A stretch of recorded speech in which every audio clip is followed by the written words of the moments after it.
Hola, ¿cómo están? Hoy día vamos a hablar sobre TBP y qué coincidencia, justo mi amigo Jorgito está visitando la ciudad, así que vamos a aprovechar de usar esto como una excusa para juntarnos y hablar algunas cosas del tema. Con Jorgito llevamos trabajando casi un año en un trabajo de trombosis venosa profunda con ultrasonido, así que ya tenemos harta información sobre el tema que queremos compartir con ustedes. Vamos a buscarlo. Sí. Jorgito. Buena, Carlos.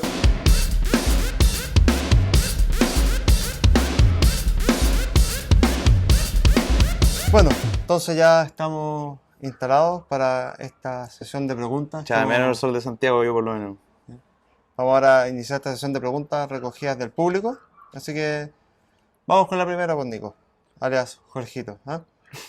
Yo no sé ustedes, pero por lo menos nosotros en nuestro centro siempre nos pasa que durante el turno te llegan mínimo, un turno de 2 horas, unos 10 pacientes con derivados desde APS con la sospecha de una TBP y lo mandan para descartar esto, ¿ya? Pero cuando uno se pone a ver estos pacientes, no sé, uno queda con la sensación de que a pesar de que te mandan muchos pacientes, muy pocos lo tienen y generalmente tienen otros diagnósticos más evidentes.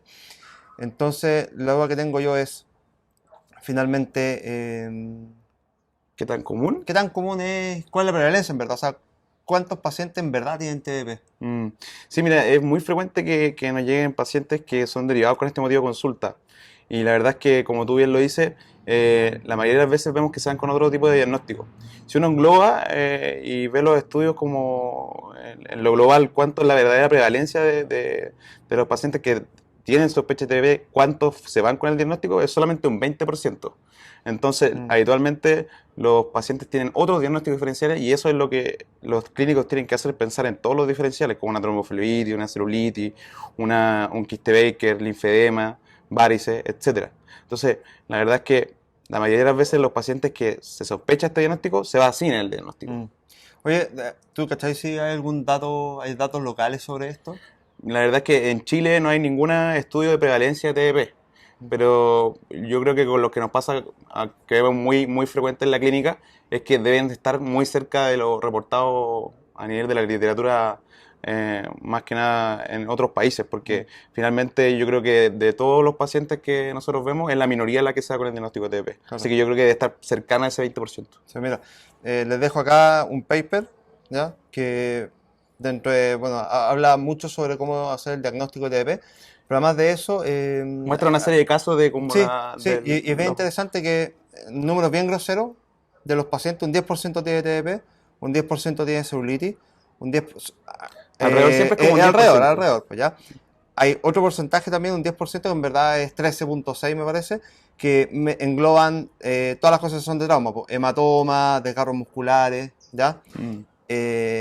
Hay otro porcentaje más, le dije entonces la celulitis, tromboflebitis y el otro 10%, entonces en verdad andan como todos por ahí, ¿ya? Entonces yo creo que el consejo es que, ok, sospechen cuando tienen que sospechar, pero también no dejen de pensar en los otros diagnósticos diferenciales, porque no puede ser que todos los médicos piensen solamente en ese diagnóstico. Claro. Incluso muchas veces nos pasa que evidentemente el paciente viene con una celulitis.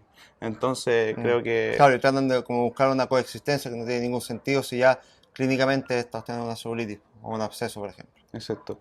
Oye, Carlos, ¿y a ti te ha pasado que, por ejemplo, muchos colegas confunden el sistema venoso? Te lo pregunto porque me toca ver muchas veces que los pacientes tienen una trombosis venosa profunda, pero el colega interpretó que fue una trombosis venosa superficial.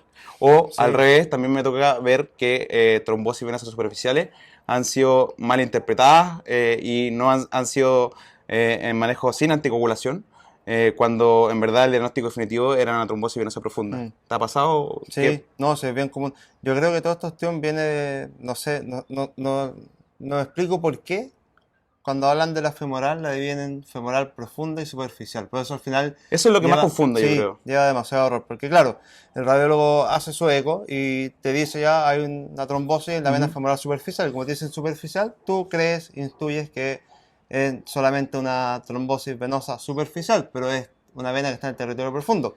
Lo bueno es que esta ya no se llama así, ahora se llama vena femoral, pero a veces está, ¿ya? Los mayores problemas son, yo creo, lejos, yo los mayores errores, los groseros, los veo cuando pasa que en la hoja dice trombosis venosa femoral superficial, como bien lo dices tú, y el paciente queda sin anticoagulación. Sí, ese de hecho es más peligroso porque igual más adelante vamos a hablar de proximal y distal, pero claro, donde estáis dejando una TPP proximal sin tratamiento, entonces igual es bien complicado.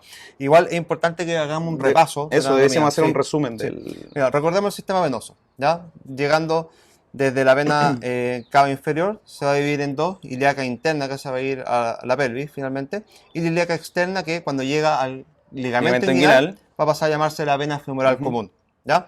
Aquí a la vena femoral común se va a unir la vena safena, que va a desembocar aquí. Recuerden que la vena safena Es de la sitio de la... es sistema superficial, Perfecto. pero cuando uno va a buscar TPP proximal, igual tiene que buscar este sitio de unión, ¿ya? Porque lo vamos a mencionar más adelante, pero recuerden que la unión de la safena a la vena femoral se considera también como profunda. Y de hecho, si uno va a buscar bien la literatura, los primeros 3 centímetros de la desembocadura de la vena safena son los que tenemos que buscar TPP, porque eso igual está tan cerca del sistema profundo que se toma como tal, ¿ya? Entonces tenemos la vena femoral común, y luego está, cuando seguimos bajando distal hacia el pie, ¿ya? Se va a dividir en dos.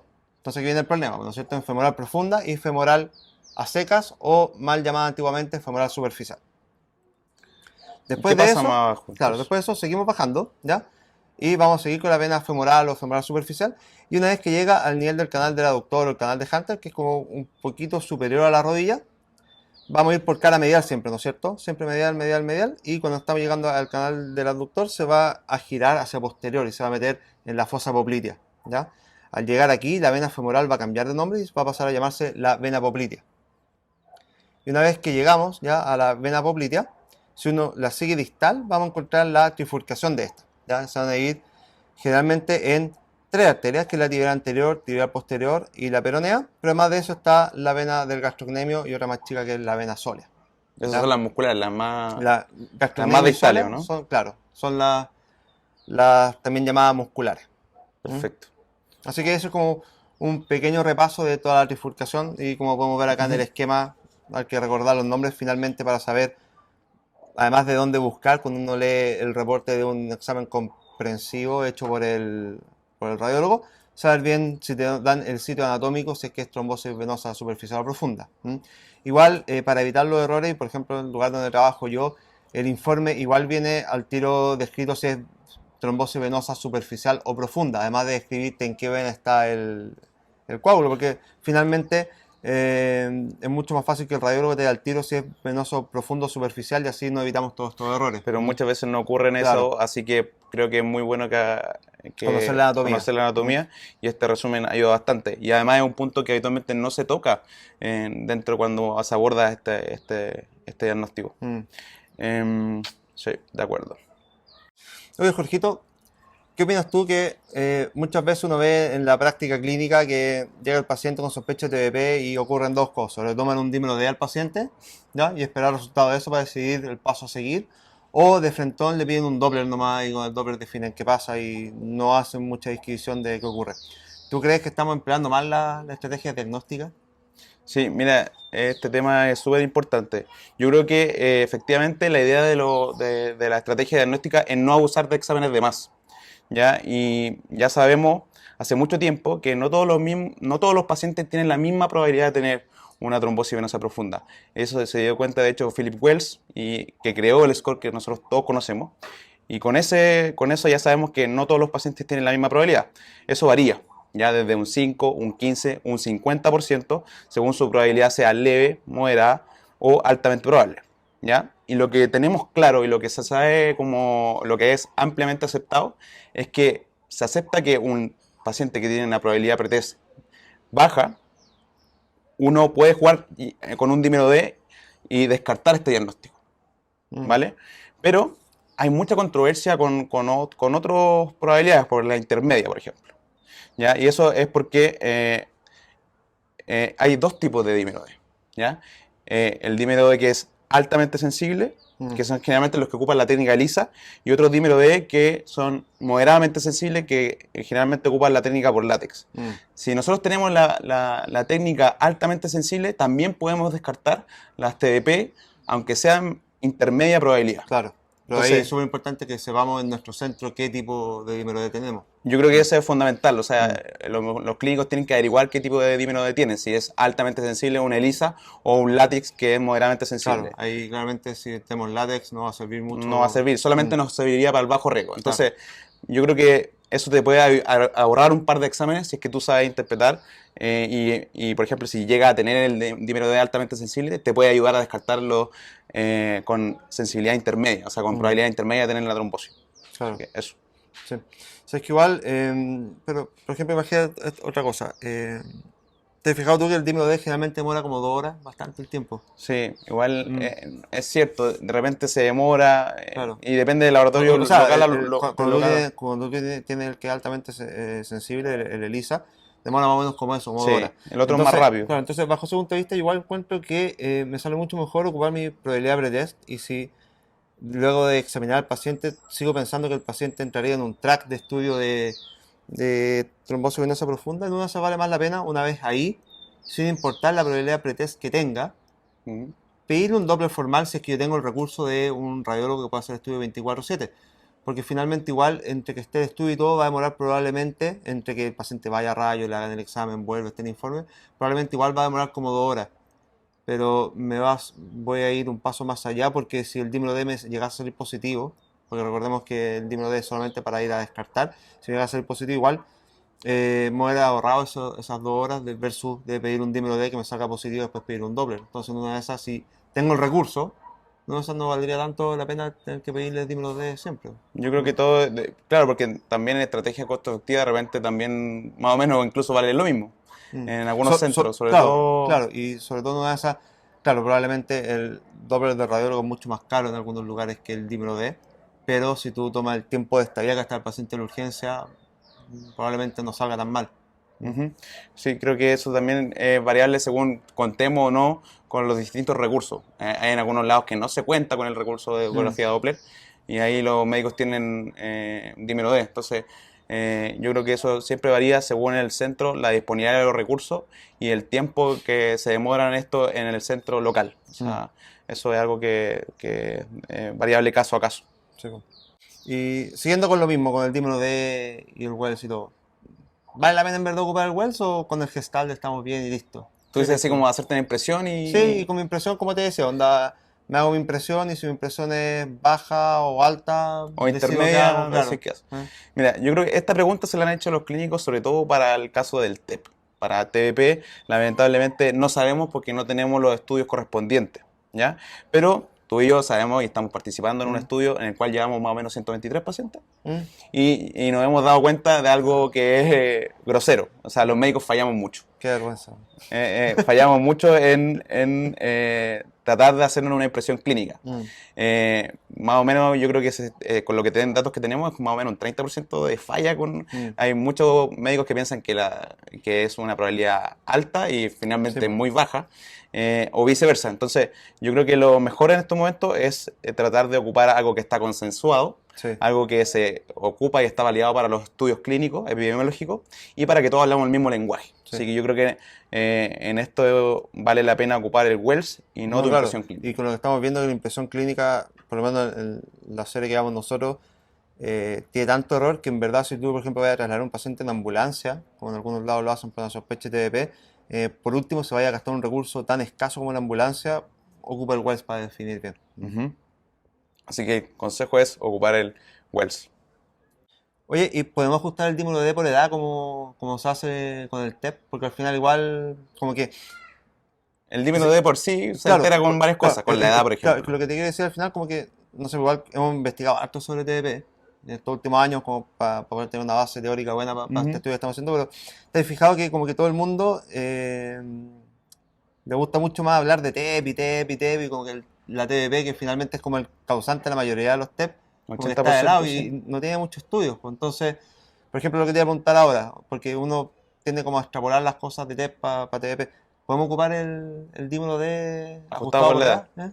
edad? Mira, como muy bien lo dices tú, la verdad es que esto está también sobre todo probado para TEP, ¿ya? Pero hay un metaanálisis del 2014 que se publicó en la BMJ, que les vamos a dejar el link, en el cual uno puede darse cuenta que si uno ajusta por la edad tanto para TEP o para TBP, ajustando por la edad ganas especificidad y no pierdes sensibilidad, lo que te ayuda a ajustar por edad.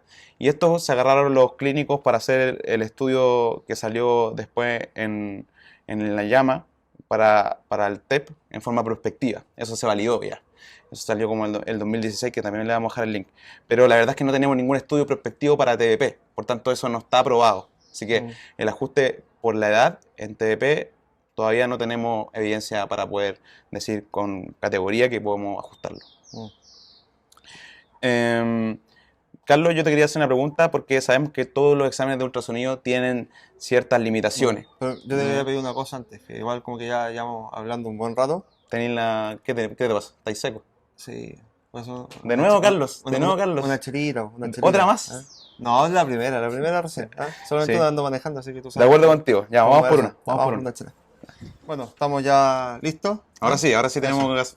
No menciones la marca. No. Eso. No, La esto tiene que estar. etiqueta va ahí. No, pero después tú le borras Eso, ahí con tu edición. Carlos, Ya, pregunta nomás. para avanzar con esto, mira, la verdad es que últimamente los médicos de urgencia sabemos que están ocupando mucho el ultrasonido clínico, ¿ya? Al lado de la cama del paciente.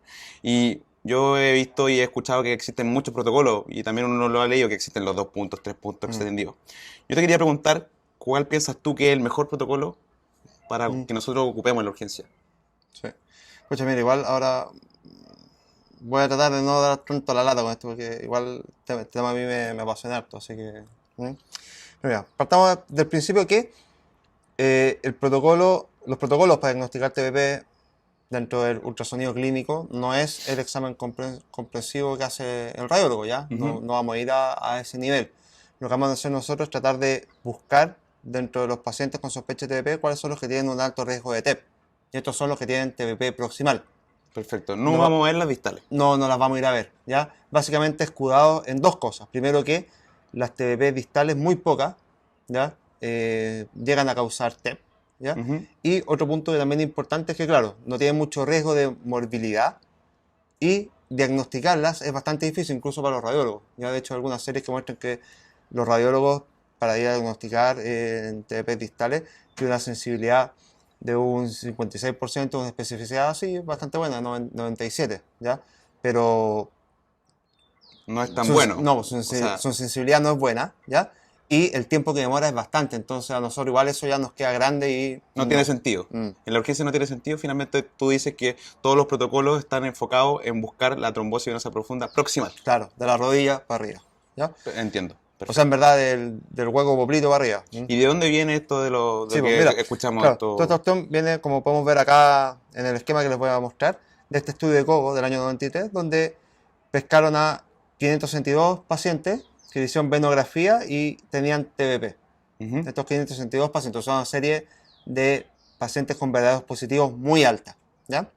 Y aquí fueron a buscar dónde estaban los trombos. Se dieron cuenta que de estos 562 pacientes, el 100% tenía trombos en alguno de estos puntos, que era la unión safenofemoral o la vena poplítea a nivel de la trifurcación. Siempre involucraron esos puntos. Siempre involucraban o uno o el otro o la combinación, un 100%. Perfecto. Igual hace mucha lógica, porque si tú pensáis, estos son los lugares donde hay más turbulencia, porque es donde se están uniendo la mayor cantidad de venas, entonces flujos turbulentos, si hay un poco de estasia y si hay factores que posibilitan la procoagulación, se forman los trombos en ese ahí, que es donde lo vais a buscar. Entonces, de este estudio nació ir a buscar la TBP en los dos puntos. ¿Ya? Perfecto. Después esto igual fue variando un poco, porque si tú decís, chuta, fisiopatológicamente hace mucho sentido ir a buscar los puntos donde hay más turbulencia, que son las bifurcaciones.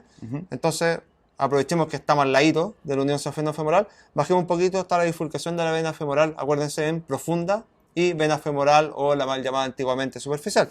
De ahí entonces... nacieron los 3 puntos. Perfecto. Eso mismo, ahí nació la de 3 puntos. ¿Ya? Y ahí con eso como que ya los quedan como más bacanes, y van a buscar 3 puntos, otros se quedan solamente con 2 hasta la discusión. Y anduvo todo súper bien, hasta claro, que salió aquí como vemos en esta hora de diapositiva, el estudio de uno de mis referentes en TBP, Adhikari. Generó mucho ruido este estudio. Sí. Cuéntanos un poco de este estudio, Carlos. Lo que hizo finalmente él, en una población de pacientes que tenían un estudio Doppler, ¿ya? Realizado por radiólogos. Por radiólogos en el hospital, no pacientes de urgencia, sino que de todo el hospital. Junto a todos los... Claro. Fueron a buscar dónde estaban los trombos, ¿ya? Y se dieron cuenta que si ellos hubieran ocupado la estrategia de 2 puntos, un 6% de los pacientes hubiera quedado fuera. Wow. ¿Ya? Lo que no es menor, yo creo que es no es menor. un porcentaje que no es menor. despreciable. No. De hecho, alrededor de un 1% estaban en la vena femoral profunda, como vemos acá en el esquema, y en la vena femoral, o sea, pasado el tercer punto, o sea, en verdad, pasado el segundo punto, que es la bifurcación de la vena femoral, o sea, yendo hacia distal, hacia el canal de Hunter, como le mostraba en el esquema de las venas de la bifurcación, ahí está un 6%, entonces, o sea, en 5.5, pero sumado con lo otro del 6, entonces, un porcentaje que igual no es menor, y tomando en cuenta que si somos más costo efectivos, ver este pedacito No cuesta nada. no cuesta nada. Entonces, después de esto nació el término de ocupar una técnica extendida. Que creo que es lo que... Es lo que deberíamos ocupar ahora, sí o sí. Igual, hay algunos usuarios de ultrasonido clínico que se escapan de la norma, ¿ya? Que ya están evaluando la pierna completa, ¿ya? Yo el consejo que les podría dar que evaluar la pierna completa es difícil, toma demasiado tiempo y ya se escapa un poco de lo que es el ultrasonido clínico, que es hacer cosas mínimas, no En estudios poco tiempo. comprensivos en poco tiempo que cambien bastante el outcome del paciente. Entonces, por ejemplo, recuerden que esto es ultrasonido clínico, esto no es un estudio radiológico per se, ¿ya? No intenta hacerlo y nunca lo va a hacer. Y como es algo clínico, si yo tengo un paciente, por ejemplo, le duele le duele la pierna cerca del tobillo, por ejemplo, le duele el gastrocnemio, igual, claro, voy a hacer un ultrasonido extendido hasta el nivel de la rodilla buscando trombos, pero no cuesta nada ir después a poner el transductor en el lugar donde le duele al paciente. Y ahí, yo por lo menos en mi práctica me he encontrado muchas sorpresas donde encuentro una trombosis venosa superficial o una trombosis venosa profunda, o finalmente esta cuestión era un hematoma o un desgarro que tenía, o sea, llego al diferencial. La mayoría de las veces lo que me pasa es que termino encontrando quiste de Baker, sobre todo en la fosa poplita, yéndome un poquito más hacia los lados. O sea, ganamos ver los diagnósticos diferenciales. Sí, O sea, lo que tú en el fondo estás diciendo es que, ok, hagan el ultrasonido extendido, que es lo que debiésemos ocupar hoy en día para que no se nos pase ese 6%, Claro. pero también ocupemos, también si es que el paciente tiene, obviamente, le está doliendo en la zona distal, y ocupemos porque nos podemos encontrar con sorpresas y ver un diferencial. Claro, sí. Entiendo. Carlos, sabemos que antes que se nos acabe la luz, ¿ya? Quería preguntarte que, bueno, todos los exámenes de ultrasonido tienen ciertas limitaciones, ¿ya? Y yo creo que quería preguntarte si la del Doppler de radiólogo es preciso este examen, ¿tiene alguna desventaja? Claro. Mira, si se acuerdan del estudio de Cobo que hablamos recién, eran pacientes con venografía. La venografía es el gold standard para trombosis venosa, ¿ya? No es el Doppler, no es la ecografía compresiva, ¿ya? No es el ultrasonido clínico bajo ningún punto de vista. Así que esto es súper importante porque ya sabemos que las TDP distales son difíciles de diagnosticar, pero también las TDP que van de la vena ilíaca hacia arriba también son difíciles de diagnosticar. Pero esas, ¿qué tan frecuentes son? Son súper raras, 1.6, pero lamentablemente si se te pasa una de esas, igual tiene una alta probabilidad de que sea... ¿cachai? que Y por tenga eso mismo, TEP. el consejo es que si mi Wells, que lo tengo que hacer siempre, con todos los pacientes de alto riesgo, y mi TBP es baja, o sea, perdón, no encuentro una TBP, Y yo todavía tengo la sospecha que tengo es la muy sospecha, alta. sí, si mi probabilidad pretest es muy alta, eso, me quedan dos opciones. Pensar que esto podría ser tal vez distal, en el caso que crea, y si es distal tendría que repetirlo en una semana más para ver qué pasó.